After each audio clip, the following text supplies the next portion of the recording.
Bonsoir à tous, bienvenue à ce journal sur CAM News 24. À la une législative et municipale, mobilisation tous azimuts au sein des partis politiques dans le Nord. Au RDPC comme au SIF, à l'UNDP ou encore au FSNC, les défis est le même, celui de conquérir victorieusement les sièges des députés et conseillers municipaux disponibles dans cette région du Cameroun. Au sein des états-majors de ces partis politiques, la mobilisation est bien significative. Et puis à l'étranger, la France a célébré sa fête nationale ce 14 juillet sur les Champs-Élysées avec l'Afrique à l'honneur. Voilà pour les titres. Bonjour une fois de plus, mesdames et messieurs, et bienvenue à ce journal sur CAM News 24. Législative et municipale 2013, mobilisation tous azimuts au sein des partis politiques dans le Nord, nous le disions, au RDPC comme au SIF, à l'UNDP ou encore au FSNC, le défi est le même, celui de conquérir victorieusement les sièges députés et conseillers municipaux disponibles dans cette région. Au sein des états-majors de ces partis politiques, la mobilisation est bien significative.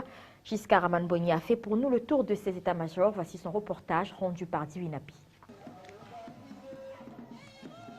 L'ambiance des préparatifs du double scrutin municipal et législatif est de plus en plus perceptible. Les militants des partis politiques en action dans le Nord, loin de se prendre pour ennemis, sont simplement des adversaires à la conquête des sièges à pouvoir. Le RDPC parti au pouvoir est à la manœuvre pour le maintien de sa notoriété avec le vœu d'occuper le plus grand nombre de sièges possible au regard du grand déploiement des ressources humaines observé lors du lancement des activités de sa commission régionale. Pendant que le SIF planche sur des concertations plus discrètes dans la constitution des dossiers de candidature, le FSNC de Issa Tiroma se veut serein. Chacun, à bien des égards, mesure l'efficacité de sa stratégie. Il y a deux façons d'obtenir l'alternance politique. Par voie des urnes et par la force. Des armes, bien évidemment.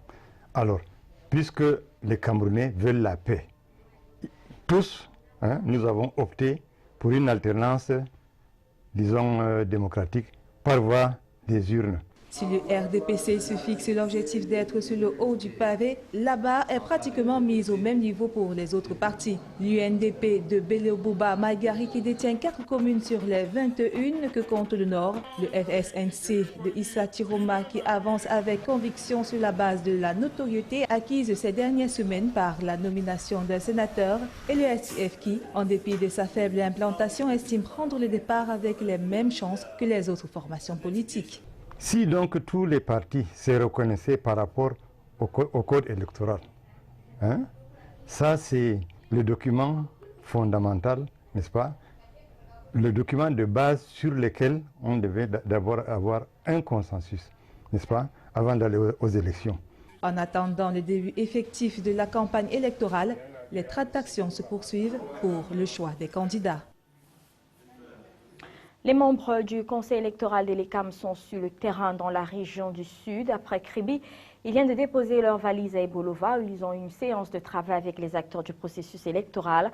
Au cours de celle-ci, les plénipotentiaires du conseil électoral de l'ECAM ont expliqué au détail près les modalités de candidature à ce double scrutin législatif et municipal. Reportage de Gonzaga, Archange Banda et Binto Akuma. La tournée des membres du conseil électoral de l'ECAM dans la région du Sud est consécutive aux résolutions de la 4e concertation nationale du conseil électoral de l'ECAM du 11 juillet. Elle vise la sensibilisation des responsables locaux de l'organe de gestion des élections d'une part et des partis politiques de l'autre sur la nécessité de conduire avec efficience le processus engagé depuis la convocation du corps électoral. À cet égard, il revient aux plénipotentiaires de l'ECAM de veiller sur la conformité des dossiers de candidature déposés par les formations politiques.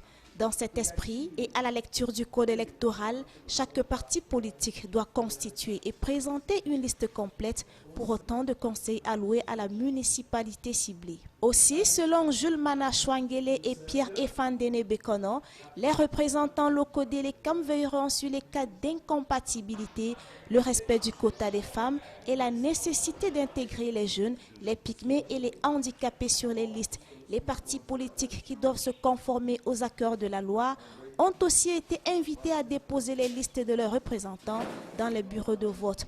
Autant devront-ils mener le moment venu une campagne électorale dans le respect de la dignité de tous les protagonistes. Cette concertation qui arrive au moment où le RDPC vient de boucler sa campagne d'investiture dans cette région aura néanmoins permis au SDF de peaufiner ses dossiers avant le 17 juillet, date butoir du dépôt des candidatures. Municipales et législatives toujours, les assurances qui viennent de Bamenda. En visite de travail dans la partie nord-ouest du pays, le président national de l'ECAM, au cours d'un point de presse, a déclaré que tout le dispositif était fin prêt pour accueillir les listes des candidats de chaque parti politique apte à participer aux prochaines élections. Le docteur Franck Amazou a aussi profité de cette occasion pour lancer un appel aux populations à aller retirer leur carte d'électeur. Plus de détails dans ce reportage de Clément Siamda, Christian Véné et le récit de Serge Tetka. Ils étaient plus d'une trentaine à répondre présent à cette conférence de presse dont l'objectif est ici dévoilé. Le droit à l'information est un droit fondamental. Et pour que les gens n'aillent pas faire la spéculation, il faut qu'on puisse nous donner cette information-là de la source la plus autorisée. Et c'est ce que Elections Cameroun essaie de faire. De source autorisée, il ressort qu'à ce jour, sur le territoire national, plus de 2 millions de cartes d'électeurs ont déjà été retirées. De même, dans la région du Nord-Ouest, le nombre de retraits de cartes d'électeurs est évalué à près de 112 000 sur les 508 072 inscrits, ce qui est équivalent à près de 35%. De plus, du côté de la direction générale de l'ECAM, tout le dispositif est déjà mis en marche pour recevoir les dossiers des candidats à la double échéance électorale du 30 septembre prochain. Je peux dire que nous sommes plus ou moins prêts, puisque les fiches de réception des inscriptions sont là.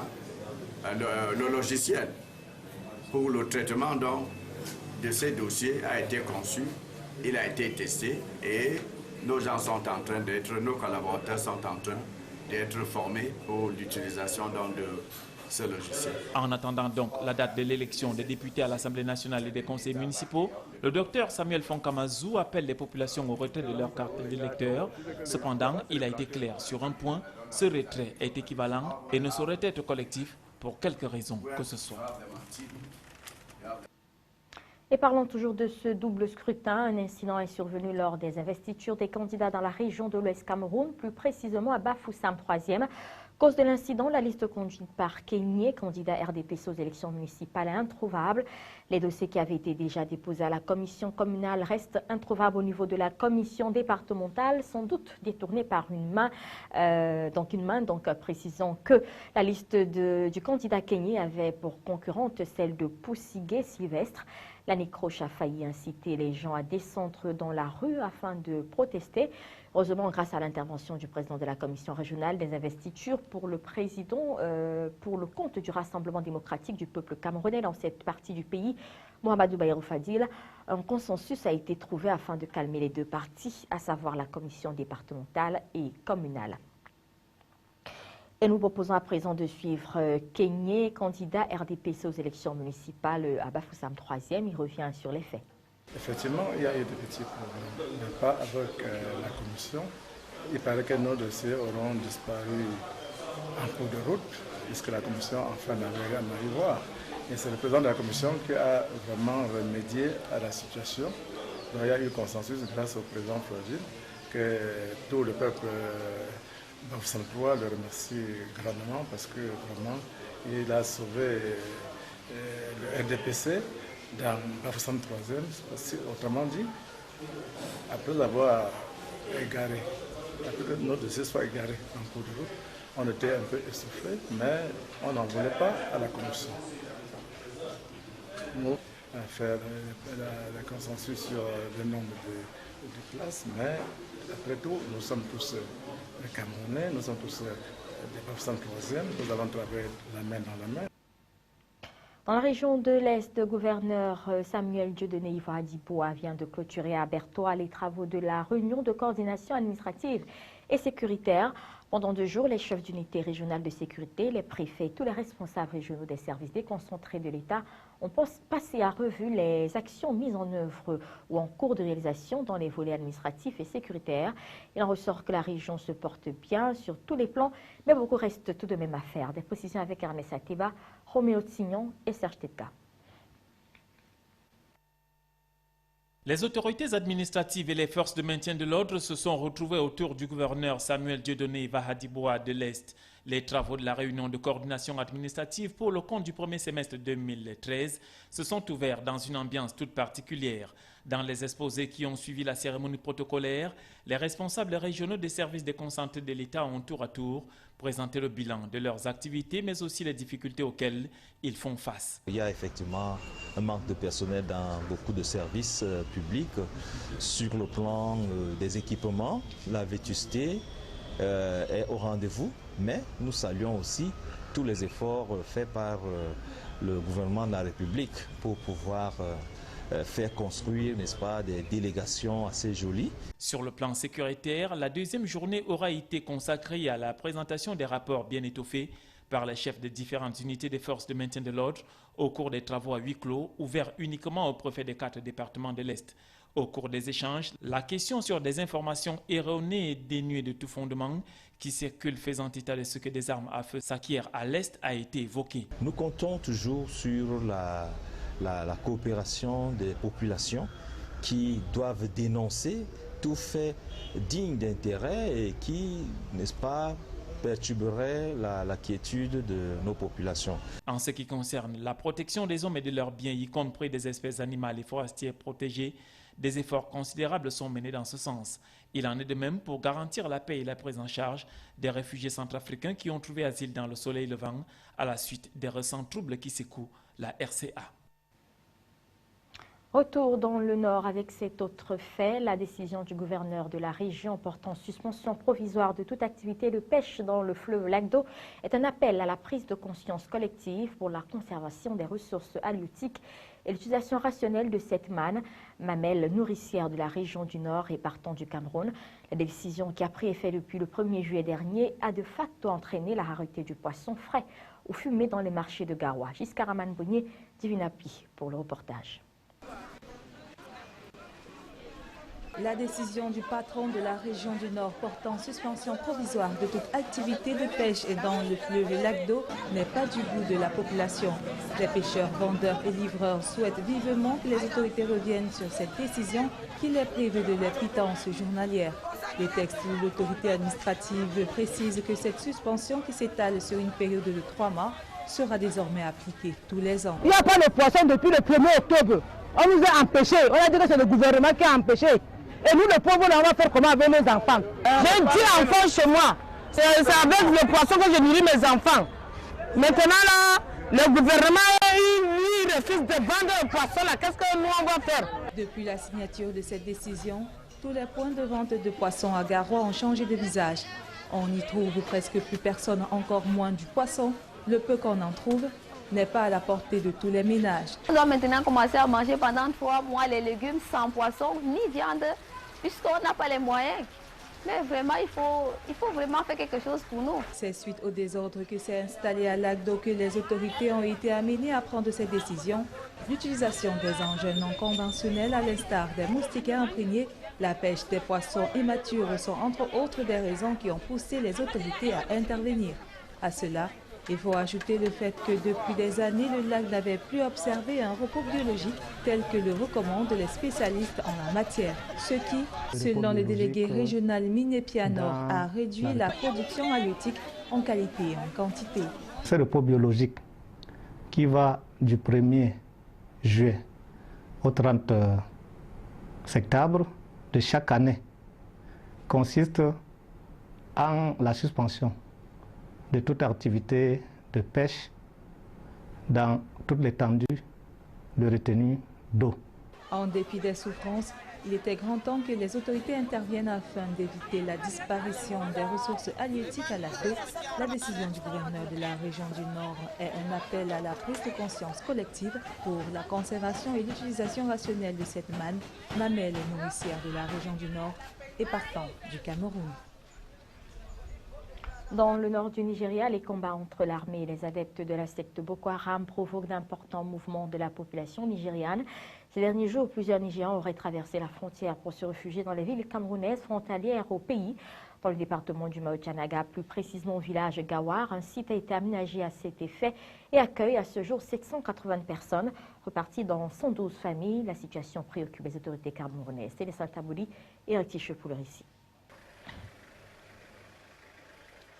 Awa Fonka Augustine est allée s'enquérir des conditions de vie des déplacés nigérians ayant fui les frappes de la secte Boko Haram pour se réfugier au Cameroun. Dans le département du Mahot-Tchanaga, puis précisément au village Gawar, un site a été aménagé à cet effet et accueille à ce jour 780 personnes réparties dans 172 familles. Sur le site, le contact est plutôt satisfaisant. Les réfugiés bénéficient d'une prise en charge effective. Tout est mis à contribution pour un meilleur encadrement des réfugiés. Le camp est alimenté par des points d'eau potable, le site entièrement arrosé par d'énergie électrique grâce à un groupe électrogène et chaque famille ici est logée. Le problème de ravitaillement en nourriture ne se pose pas également. Une satisfaction pour les réfugiés nigériens qui ont tenu à exprimer leur joie par des louanges à l'arrivée du patron de la région de l'extrême nord. Pour le gouverneur, toutes les dispositions ont été prises pour la prise en charge des déplacés. Toutes les dispositions sont prises. Nous avons tenu nos réunions et je peux vous assurer que dans ce domaine, il n'y a pas de problème. Les forces sont là et on va assurer leur sécurité. On va mettre un cordon et également à l'intérieur, nous allons travailler avec les chefs de ce groupe à l'intérieur pour pouvoir assurer qu'il n'y a pas de problème. Sur le site de Gawar, les organismes internationaux sont également à pied d'œuvre. C'est le cas du HCR qui abat un travail de fond. Les mesures que nous avons prises, il s'agit juste de l'enregistrement des réfugiés et leur transfert sur le site qui a été choisi avec l'appui du gouvernement. Et les programmes d'assistance sont en train d'être développés en leur faveur. Rappelons que depuis le début des dérives sanglantes de la secte Boko Haram, c'est un flux important des déplacés nigérians fuyant le carnage qui frappe aux portes des villes camerounaises frontalières au Nigeria. Côté camerounais, la sécurité a été renforcée le long de la frontière entre les deux pays. Hors de nos frontières à l'étranger, fête nationale traditionnelle, défilé du 14 juillet sur les Champs-Élysées avec l'Afrique à l'honneur. En Syrie, les deux journalistes français enlevés sont vivants selon Jean-Yves Le Drian. Et puis trouvaille au Japon, un institut de beauté de Tokyo utilise des escargots vivants comme soins cosmétiques. L'information hors de nos frontières, c'est avec l'agence France Presse. Le soleil et la foule étaient au rendez-vous pour le traditionnel défilé du 14 juillet sur les Champs-Élysées. Un défilé aux tonalités très africaines. Les troupes maliennes marchaient en tête sur le pavé pour célébrer le succès de l'opération française au Sahel. La Croatie était aussi distinguée 2 semaines après son entrée officielle dans l'Union européenne. En vedette également la Légion étrangère et la traditionnelle garde républicaine.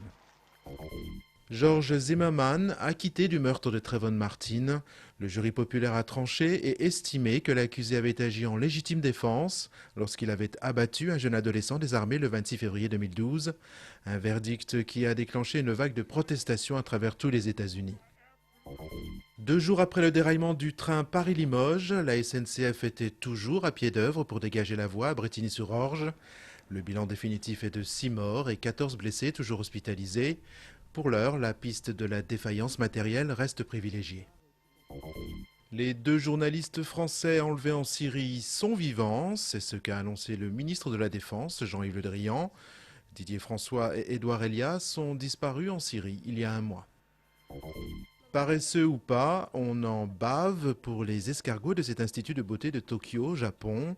La méthode peut sembler peu orthodoxe, mais elle est efficace. Les gastéropodes sont tout simplement déposés sur le visage et leur bave fera le reste. Régénération de l'épiderme garantie. Voilà, c'est la fin de ce journal. Merci de l'avoir suivi. Très bonne fin de week-end à tous.